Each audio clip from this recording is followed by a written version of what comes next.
People are joining in. Hello, welcome.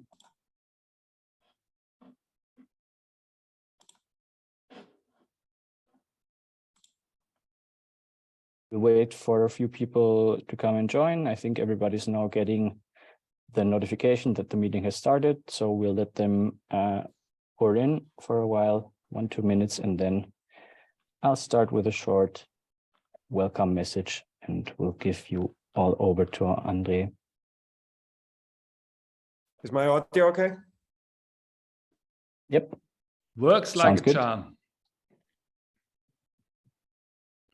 Yeah, I see familiar names coming in. Hello, Herwig.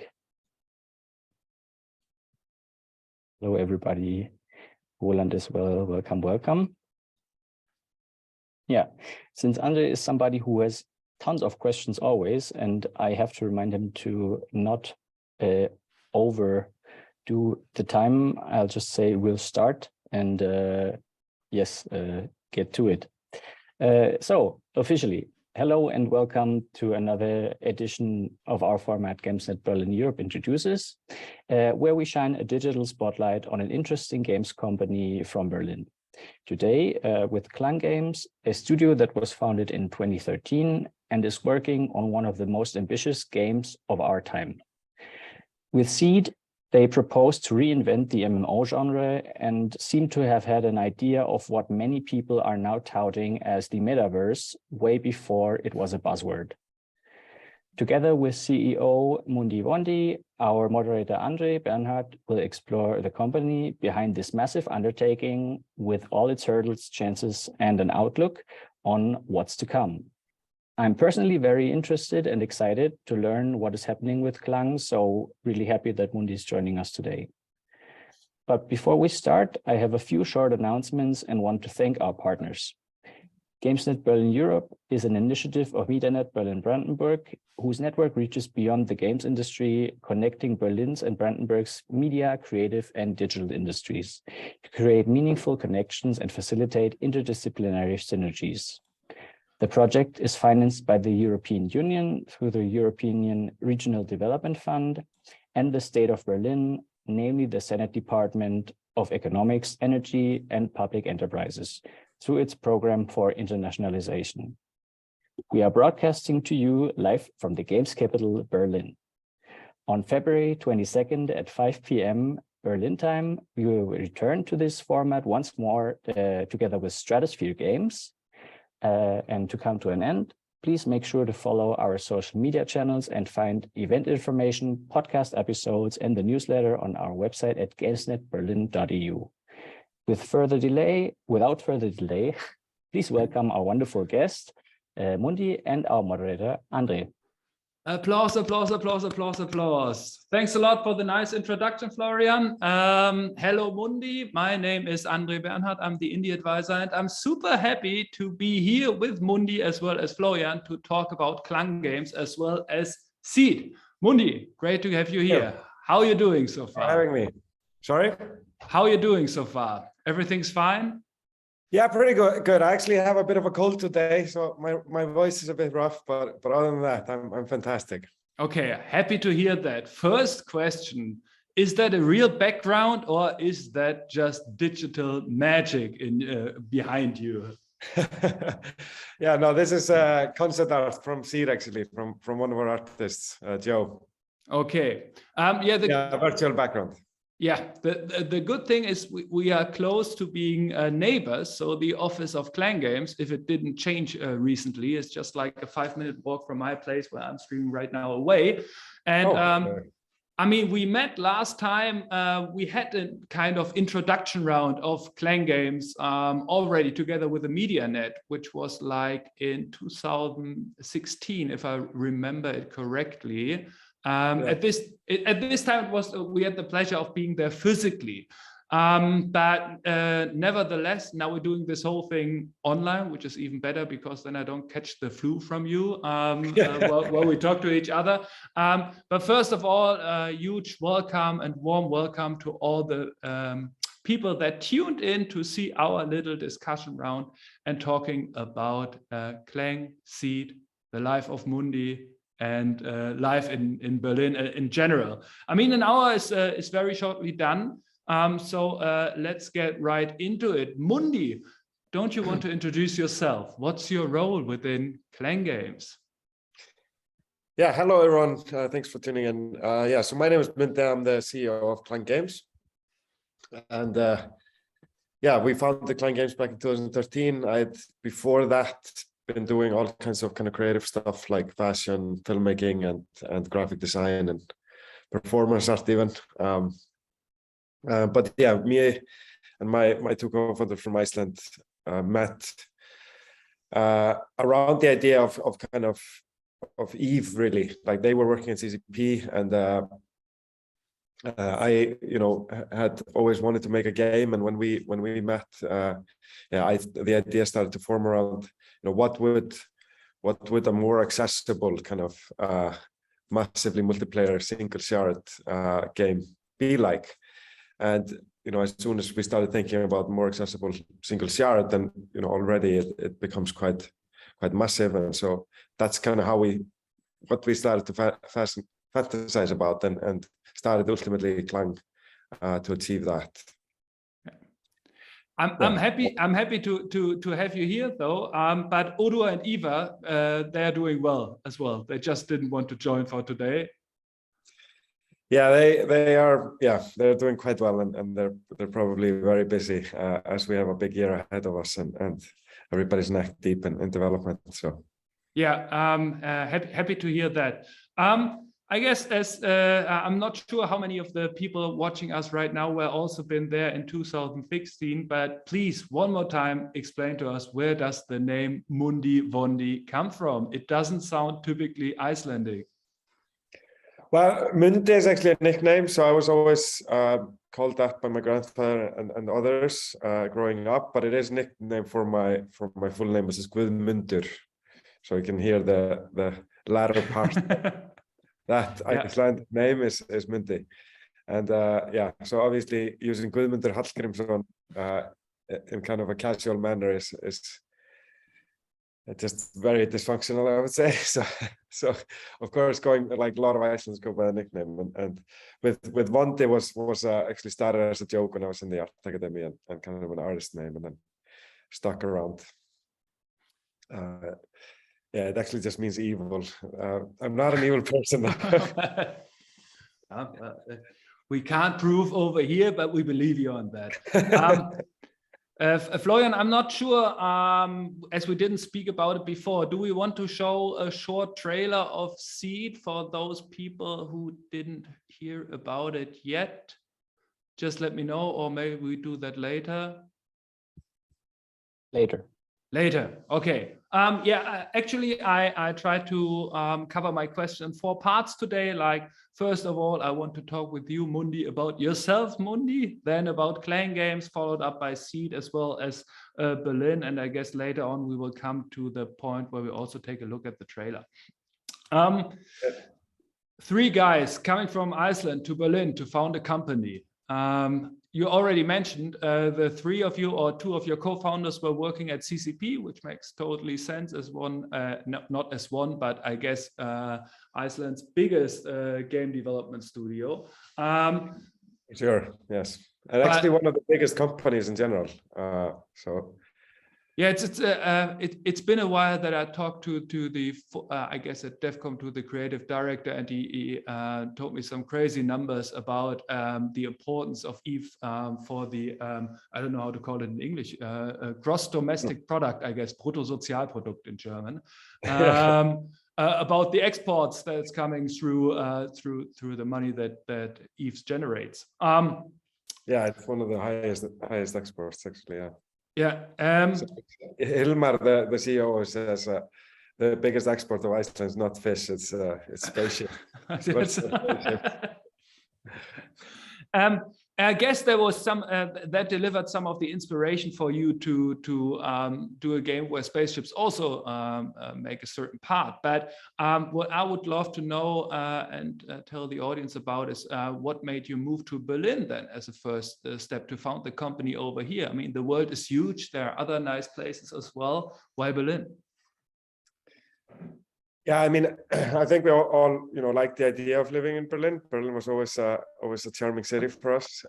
So I think first and foremost it was that, but we did actually compare a couple of cities that we were interested in and thought, would kind of keep us afloat. Like we knew that with the limited funding we had at the start, like if going to London or Paris or any of those cities would just drink up our budget like instantly. So that was also a factor, and even though Berlin has definitely become more expensive since we started, it's still quite affordable, and we really appreciate that. And so that was one thing, and another, like, why we didn't want to do it in Iceland was also, there were big companies like CCP, and actually another games company was growing really fast at the time called Plain Vanilla. And just, what they had struggled with a lot in CCP was retaining talent in Iceland. Iceland's very livable, let's say, over the summer, and then it gets very dark and depressing over the winter. And so I think, a lot of people have a hard time to settle in. So that was also a reason why we want to move out of Iceland. It's also extremely expensive. So again, the same reasons regarding the budget. But yeah, we've been very happy in Berlin, and it's definitely become our home. So that's awesome. Happy to hear that. From our audience, people who are also sitting in Berlin right now, your description of wintertime sounds exactly like wintertime in Berlin, but I get the feeling that winter is even more harsh than in Iceland. So it's not a big deal for you to endure the wintertime here in Berlin. It's a little bit milder here, but sometimes it gets colder here than in Iceland. Actually, when we moved here in 2013, everything was frozen and it was freezing cold, and I thought, what have I done moving to another cold hellhole? But then the summer came around, and I saw all the greenery, and that made me very happy here. It's great to hear. Just didn't mention also, like, winters have been much more mild since then. So. Yeah, right. That changed. So before we figure out the timeline again, there's the opportunity to ask questions over here. We had this one question already of an anonymous watcher. Oh my God, anonymous watcher, whether anything is being shared. Yeah, the image of me and Mundi is being shared while we're talking, as well as a trailer later on. So if you're not seeing anything right now, technically something with the tech is going wrong. For everyone else, feel free to enter questions here in the Q&A channel, and I will see whether I can answer it within the chat while we're talking to each other, or come to it close to the end of the dialogue.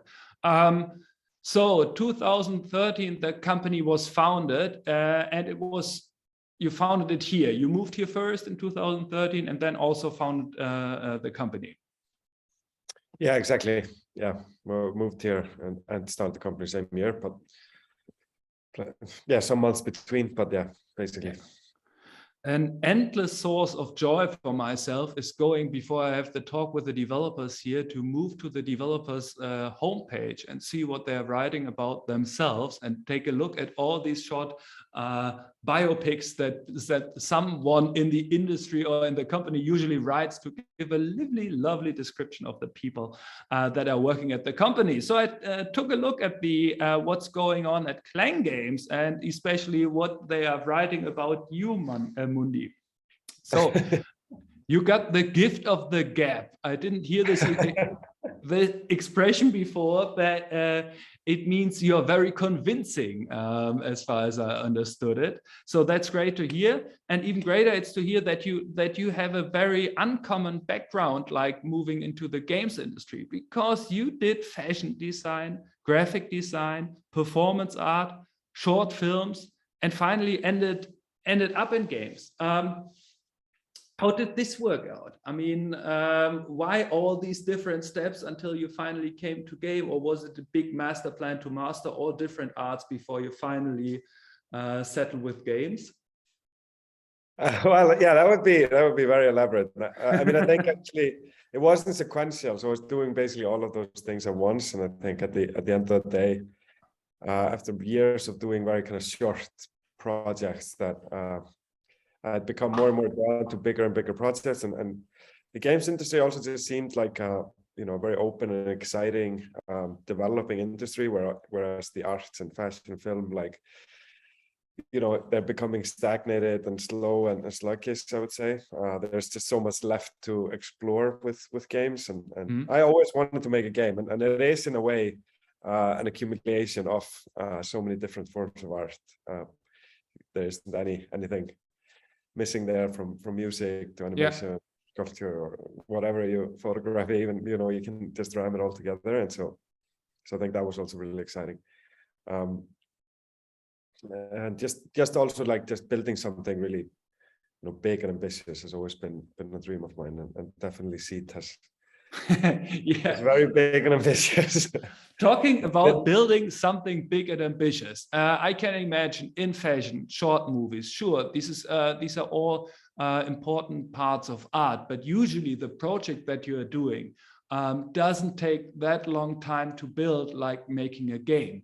I mean, I can imagine making a great short movie will also can take a year or can take 2 years. I don't know how it's about with fashion, but usually from my point of view, or performance art, graphical art, usually the time of preparation until the product is done is way shorter. And from this perspective, I mean, how long are you working now on Seed?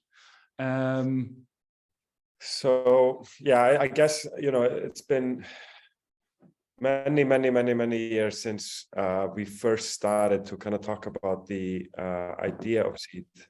Probably like 18, 19 at the time. One of my co-founders downtown Reykjavik, and you know, the kind of the early theories that's probably 7-8 years before we started the company.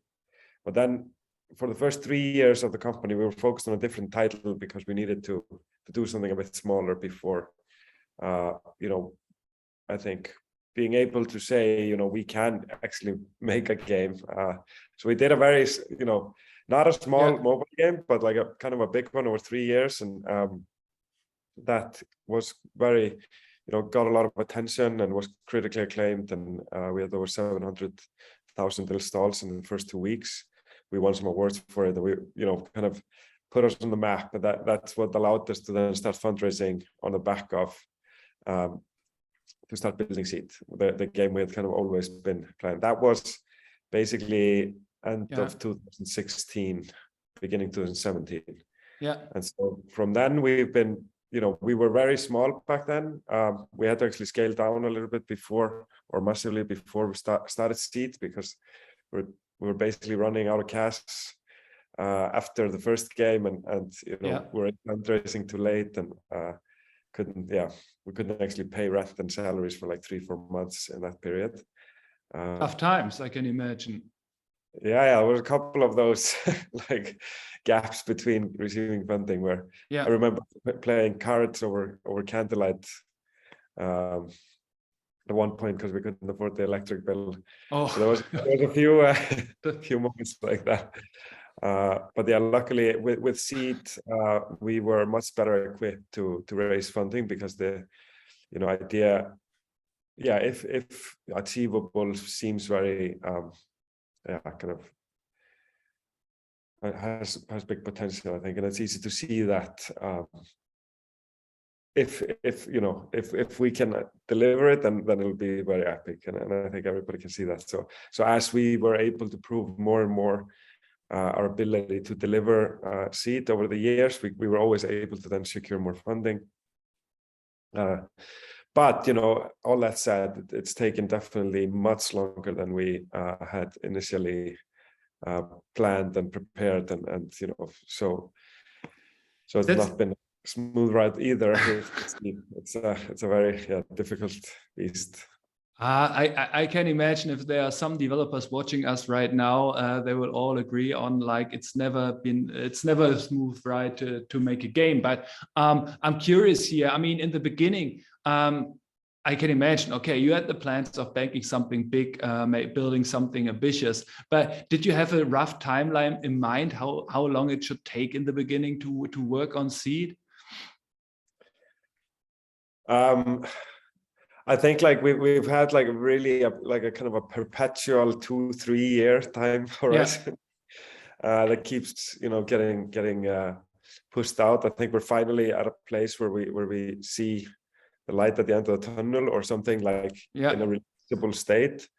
But yeah, I think we underestimated just all the problems that come around building a game like this, like really knowing how to run a huge team and getting everybody on the same page about what we're building when it's really hard to explain. And so many of those problems that just take some time for new founders to learn but still we've been very consistent in sticking on course and going this way. We've had to pivot a couple of times along the way that obviously cost us some time, but we're very happy where we are today. It's very much still on the very original vision. So not too many compromises had to be made on this long journey so far. No, I would even say that probably the journey is so long because we are trying not to compromise. We're trying to build a simulation at a detail level that I think will be very impressive once we get a lot of players to do it, play together in it. It's a very much a dance between the players and the kind of the tools that we provide. Before we talk about the players, let's talk a bit more about the company Klang itself. You mentioned that it's been, you always had this kind of scalability in mind, that you need more people to ramp up the team and to be able to achieve your vision. But you came over here, it was the three of you. How big was the team at the time when you were working on Rerunners and got this first investment then to fulfill on this vision? Rerunners, that was the mobile title you were talking about. How big was the team at this time, roughly? So I think we maybe went up to like around 14, 15 with Rerunners. We pretty much scaled back down to like 4 after Rerunners, after we ran out of the cash. Managed to hold on to one engineer who's still with us today. Absolute legend, Rainer. Rainer the legend, okay. And then so we started then scaling up. I think we managed to close the first kind of funding round for seed in like maybe February or something like that of 2017, and that's when we then started to hire new people into the mix. Leading up to the size of, how many are you right now? We are 84 or so. Today, I think. And you still have, like, I counted this as well before, 21 open positions. So we're also coming back to this later. But I would love to go back to the point of the VC and the investment that came into the company, because people can take a look at the homepage and see, like, you got the who is who of people investing into games somehow, being partners of yours right now. There's Makers Fund, London Venture Partners, Supercell, Lego Ventures. Can you tell how much money you raised meanwhile? It's close to 80 million euros. So yeah, something like that. Okay, quite impressive. Did you take some look how many, or did you make the comparison and see how much money other companies in Germany raised? Because I think it leaves you on a very quite to the pole position with that much money being raised. I have not looked into that. No. Okay. That's good to know. But is the funding process itself now closed, or is there still tickets available for eager investors to join the ride somehow? It is pretty much closed, but never say never. Investor friend of mine told me once that you should always be racing. So I'm always racing. But everything for the right price, I guess. And that's also where the gift of the gap comes quite handy in convincing the investors to join the ride. Oh my God, I can't believe that's still the description on the website for me. I need to change that. It's not a good look, but yeah, it does come in handy too. I mean, I think actually learning from, I used to work in an ad agency, which is about selling. Fashion is a lot about selling. So I think through that, kind of my presentations are really visual, and I've always been working in that field, and so that I think has helped for sure. My father was always also a salesman, and told me that that the world always like kind of hates salesmanship, but it's an art form, and he was really proud to be a salesman, and taught me not to. Taught me about the importance of being a good salesman. Okay, so always be racing also, and always be closing to a certain degree then. Yes. Usually also Germany does not have this big history of VC investing into games. What was this from the beginning on? You had this clear vision of we can only achieve on the things that we want to do by raising money, from VC, or was there also this more like German approach of bootstrapping? We do smaller projects and work for hire. Would you say this is what makes Klang Games different than to other companies here in Germany about this raising aspect or the VC aspect? Or the thinking big, maybe? Yeah, I mean, I was always set on going this route. I think, when you do work for hire, you almost kill any chance of racing. So it's a very different path, and it really slows you down. So obviously, work for hire will then start to take precedent over whatever project you want to be doing internally. And I think it's not hard to raise when you can show that you have the team and that you truly believe in what you're selling. And like I think that has always been our case. So it's never it was never like in the picture of even going with a publisher, because we knew that could also start jeopardizing the vision of the game when we would need more time and such. So we knew we needed like capital from people that understood what we were about and what we're trying to build. And I did not think we would raise this much, or that we needed this much to get to seed. But I'm definitely very happy and honored today for having been able to gather all this funding to build what for us is an absolute dream project, with little compromise from our I would say almost like naive vision to start out with, but with a lot of kind of grit to get there. I think we've now seen how much funding and how big of a team we need, and it feels like our leadership in the company is starting to be a lot more mature, and so it feels very stable and good now, and it's definitely been a bumpy road, but we're super excited at Klang now. But now it's electrical light while playing cards again. Exactly, yes.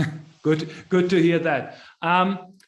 If you had to describe yourself or Klang as a studio, are you still thinking somehow in the classical definitions of like, we are an indie studio, or we are a triple indie studio, or we're a triple I studio, or we are games as a service provider? How would you describe the company yourself?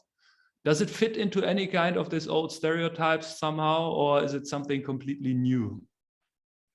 I mean, there's probably a name for it. I've never, I hate these types of labels, and I always want to stick out in that way. So we actually, we used to at least try to brand it as like a media company, and we're also doing a podcast next to the game, and we wanted to expand on these types of other products around just making a game and becoming a bit wider and not get this kind of tunnel vision. So That's what I would like to call it. But yeah, at the end of the day, we are some kind of games company first and foremost. Like 99% of our resources all go towards building Seed, and 99% of our people as well. And so I guess some kind of AA indie. that does. Yeah. No, I think we got a good impression by saying, okay, you're thinking in the category of the media itself, or let's say like you're more are you more into the IP business then, by saying, okay, Klang Games is about building Seed, and Seed is about building an IP that reaches out over games itself, but also maybe a fashion brand or whatever, or I don't know, TV series, media adoption. If you're talking about media, are these all things that could come up or that are already part of the plan somehow? I mean, Seed is a virtual place, and we want people sticking around forever. Like it's a hobby that you can. We've seen that those types of 20-year retention numbers from Eve, and that's kind of the level of longevity that we're trying to create with Seed. And so I think a big part of that is how to make this world as juicy and enticing and fun to be a part of as possible. Comes with those ideas, like how do we expand on the lore, how do we create lots of content for people to bathe in when they're not playing, or just feeling like they want to dig deeper into the world of Seed. So does that so as long as there is Klang, there will also be Seed. Let's define it like that to a certain degree. But will there also be different games next to Seed, spinning in or off, or completely different from what you're doing with Seed? Let's see. I mean, who knows if Seed does really well really quickly, and we want to scale beyond that, then sure, that'll take, I think, some time though. I think there's so much to be added to Seed, and as a live game, it is easy to have that as an all-consuming title, and that's how many, I think, MMOs need to be run, at least for the first few years. Never say never, like with another game, but definitely not something on the roadmap currently. But like we do, like we own all of Rerunners, so we would love to maybe do a game jam around bringing that back. I love games in games, so it'd be cool to have like arcades that have like some mini game on. I thought that would be nice if you could play Rerunners then within Seed. I mean, exactly. Stuff like that. Let's see. Just briefly, before we move on to the next question, is Rerunners, because I mean, I had the chance to play it. Is it still available within the stores?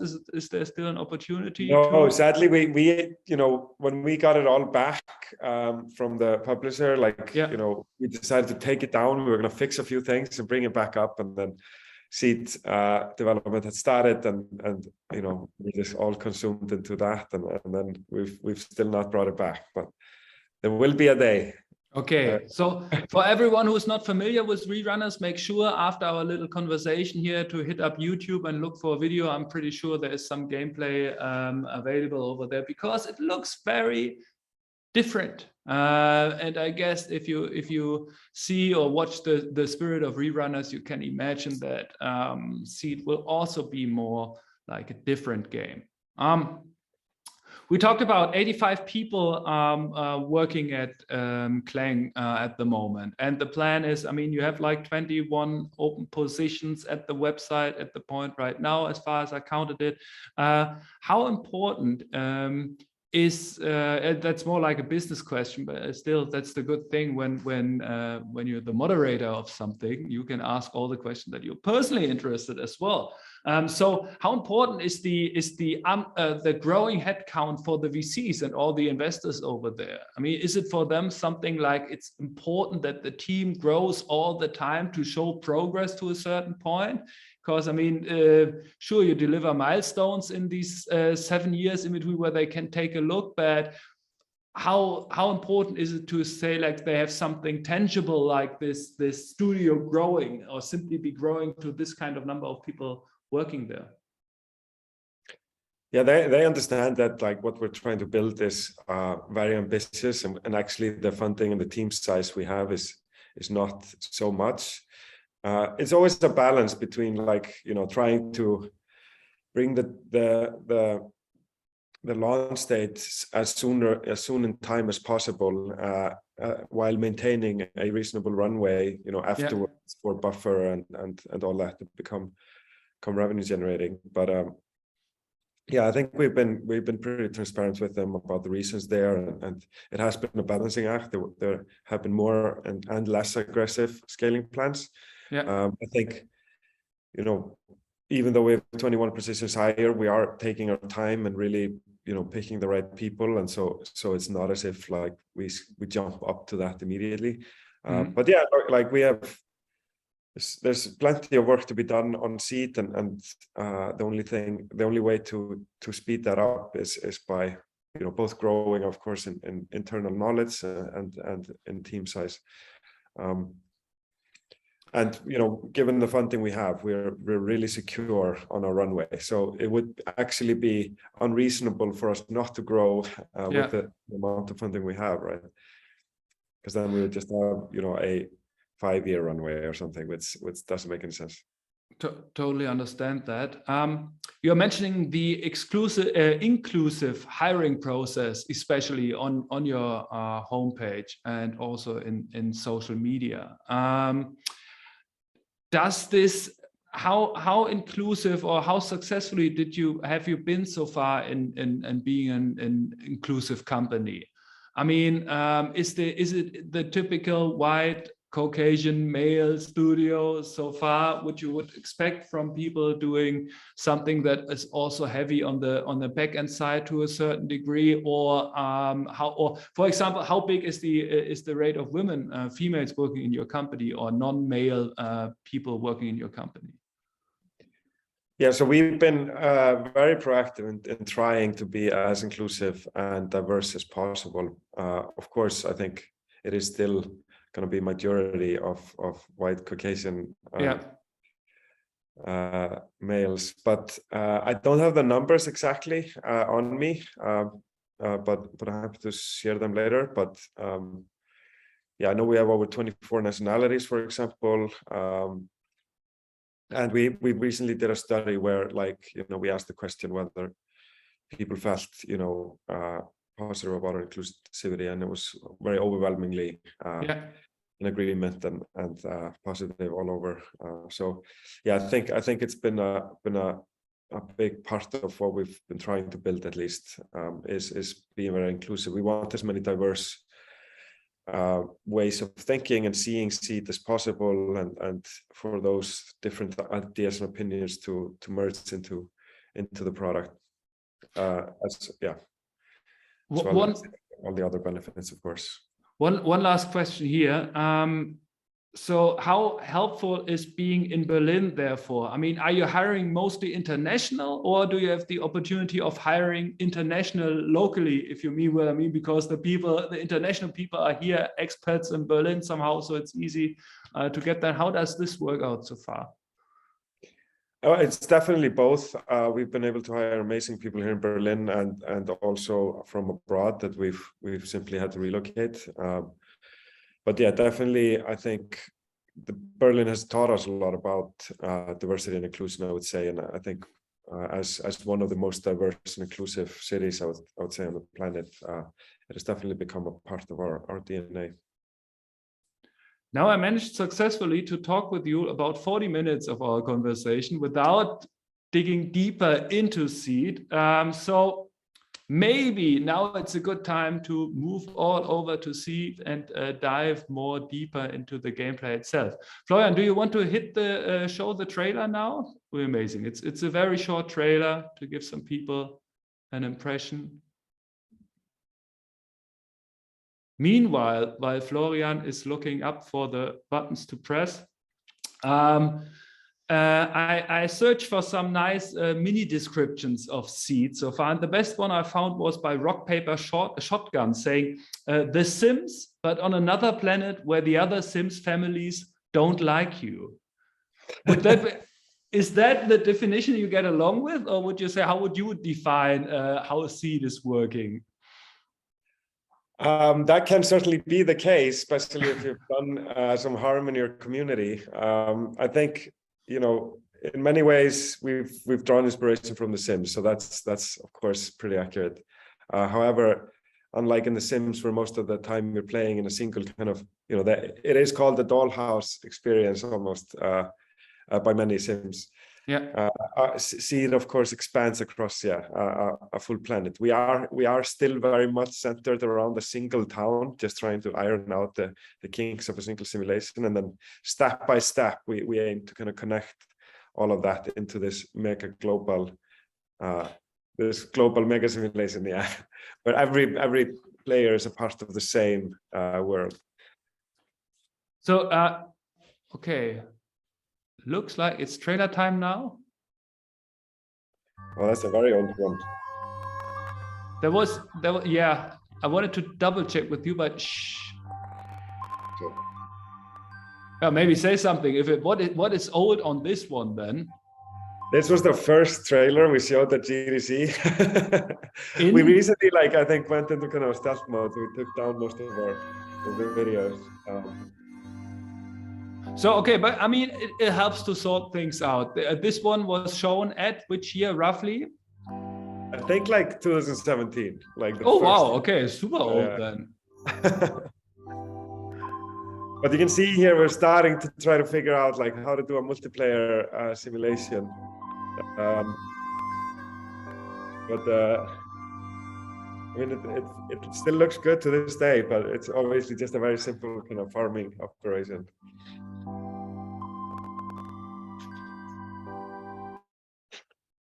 Yeah.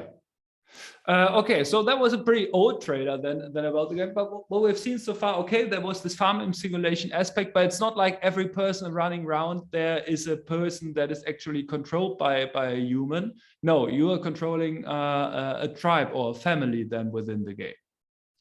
Yeah, exactly. So you as the player start with maybe 1 or 2 characters, and then you grow your family, and you end up with maybe 5, 6 of them.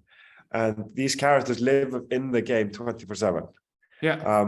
So players then come together and build, massive societies that are really buzzing and alive with this continuous simulation where, characters can navigate from the 5th floor where they may live down to the ground level, have a conversation on the street, go to work for somebody who is building a factory or a restaurant, go to the gym or school after work, and go on a date and then go home. And this happens on a kind of a routine that the player is also adjusting.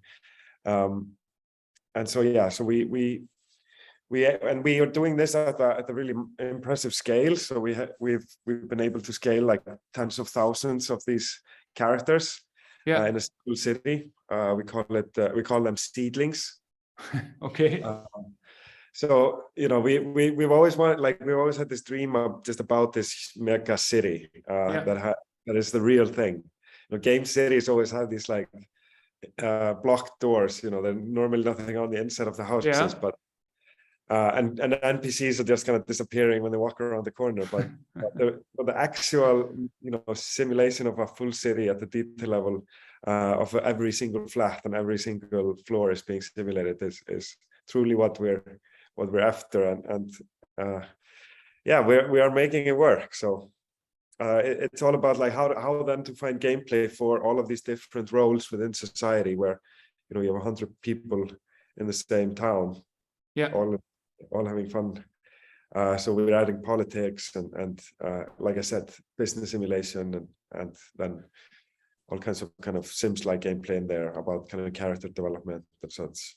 How does it work with the players' interaction then? I mean, do their seedlings then live close to each other and then interact with other cities, or how does this work out? Because of what I discovered so far is you have this kind of, how was it called? The factions, I think, where people get together in some kind of guild-like structures and building then, the next level of interaction together, or what do we, what can we understand about this, or how can we learn from that?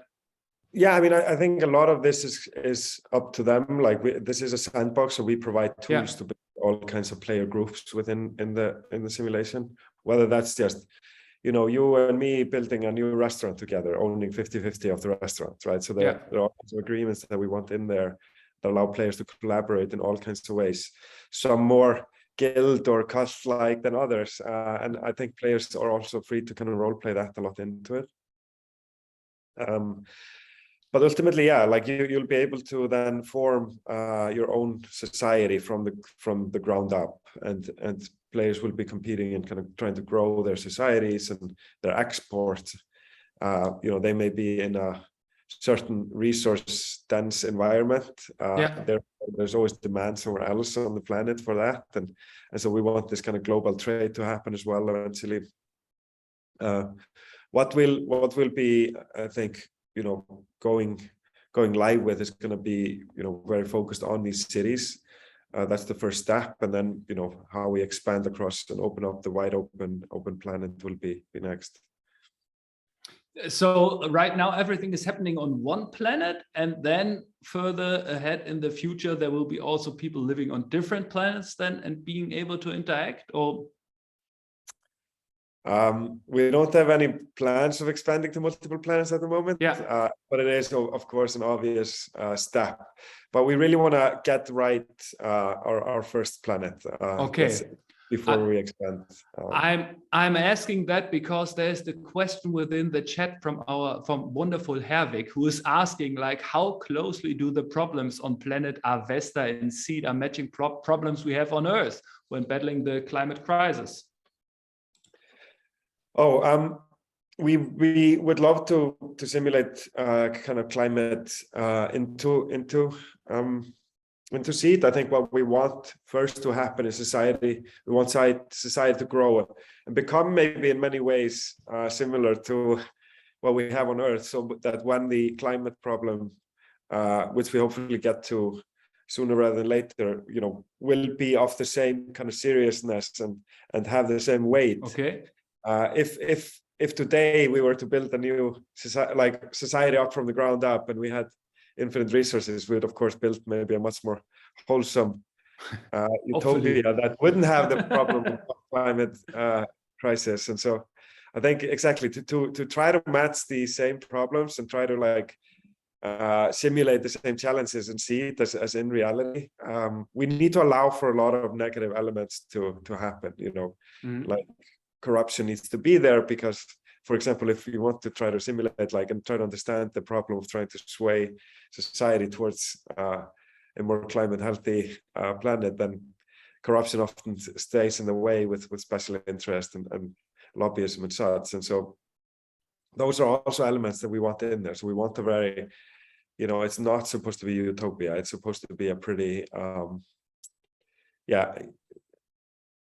realistic, realistic. Okay, so it doesn't need to be a dystopia then to a certain degree, but it's like the mix of good. Yeah, it's a mix of the both. There will be slums, there will be, some areas, walled gardens, and that juxtaposition between those tensions is really what we're excited about simulating and getting rolling in Seed. And because this is a stage for large-scale society, simulation, and with a lot of people in there, the drama and the heat that forms in those societies is definitely something that will make the game truly come to life.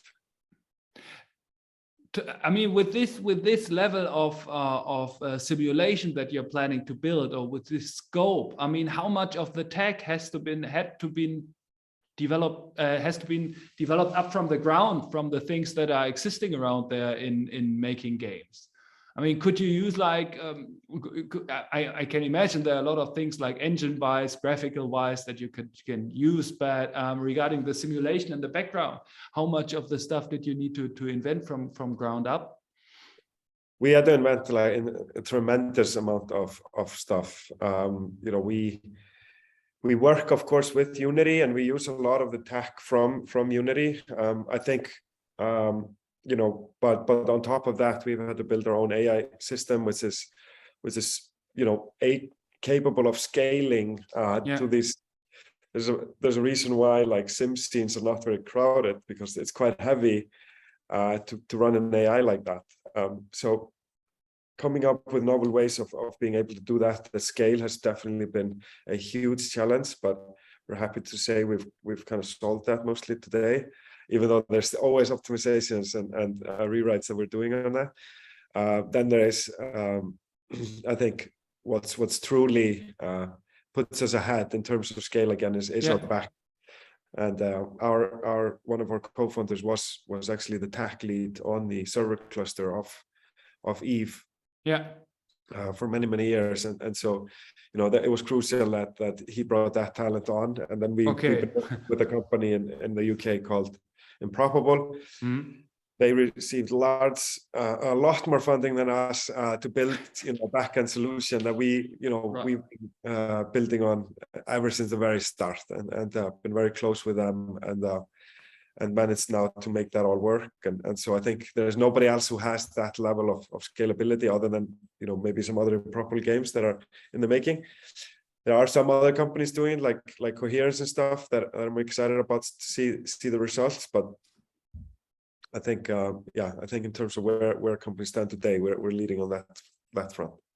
So that's also been a challenge, how to connect that backend into Unity, and how to make Unity you know, work seamlessly across some multiple servers.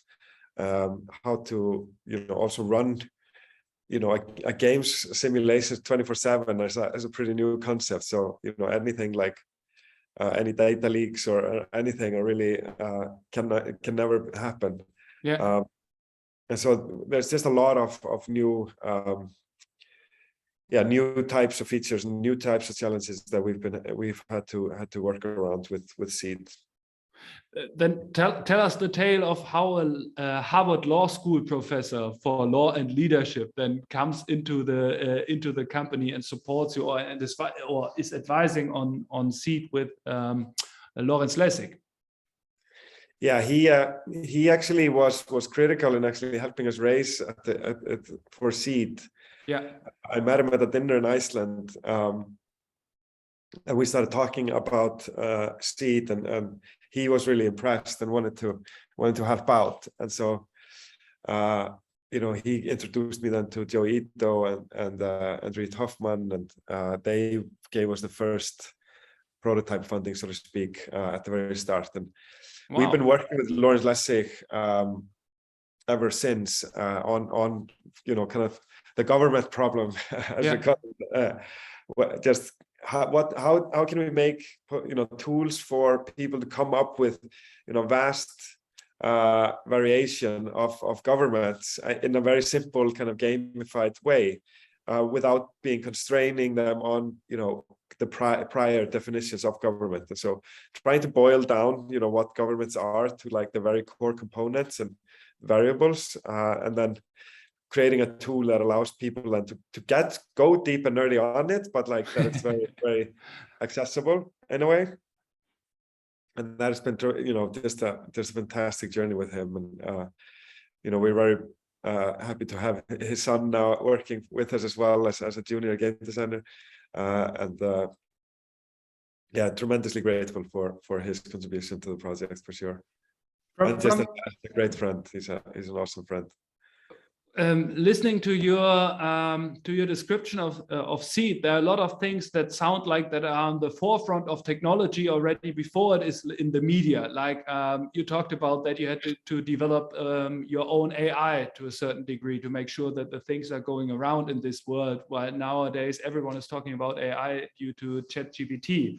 Also, I mean, you had this to a certain degree, it's also some kind of metaverse, as difficult it sounds nowadays with talking about metaverse, with Facebook changing the company name and everything to Meta. But what's the next big thing that is coming then, that you're already using within Seed, that we as a normal, regular gaming people have to expect then from your side to hit the news? I think what we are really excited about is putting north of 1,000 players into a single city. Yeah. And we will achieve that this year, we believe. And I think because it's really hard to test Seed because it's meant for such a long time horizon, and every time we reset the world, it's like you go back to level 1, and it's meant to be played over years, right? So that is one thing that makes it difficult, and the other is that it's a game really built by the players. So the players are going to be building all the structures, all the businesses, and built in, and with players comes the demand that kicks off the economy, and so I think what we were so excited about is just seeing what happens once finally we get 1,000 players in there. We have it running for a couple of weeks as our first big test. And we see really what happens and how they form, what they do in society. We've had some 100-player tests so far, and they've turned out to be just so surprising. So I think with more players, and we've always had the formula, kind of like, how do we make a game that with more players becomes more fun? That may sound obvious, but most games are capped. Like the game itself. Most games don't have room for always more players, and they usually at some point they become worse, probably. But for us, it's always how does it always become better and better and better with always more additional players. So that's something that we think stands true, and so we're really excited about just breaking some records really with the size and detail of the simulation, with the amount of people in there as well. So is that also like the biggest technical hurdle that you need to overcome, like in being able to foster this real-time interaction of more than 1,000 people within one city? Yeah, and I mean we're planning to go way beyond that, and so yeah, that is like I say, I think that is our where we're definitely leading the way in many respects, like the sheer backend scale that we'll be able to deliver on. I think is going to be awesome. What's your number one pro tip to new teams or to teams that are faced with these kind of challenges of building something big? Is it like not being or having, first of all, the idea of building something really big, or if there's one thing that or let's rephrase it, if you would have known one thing that you know now in the beginning of your journey of making this game, what would it have been?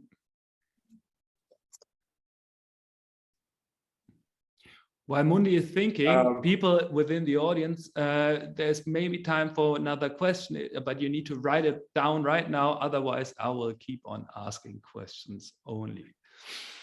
Yeah, I think there are so many different types of challenges along the way, and I think the hardest thing for the founder is really, to really evolve through these different phases.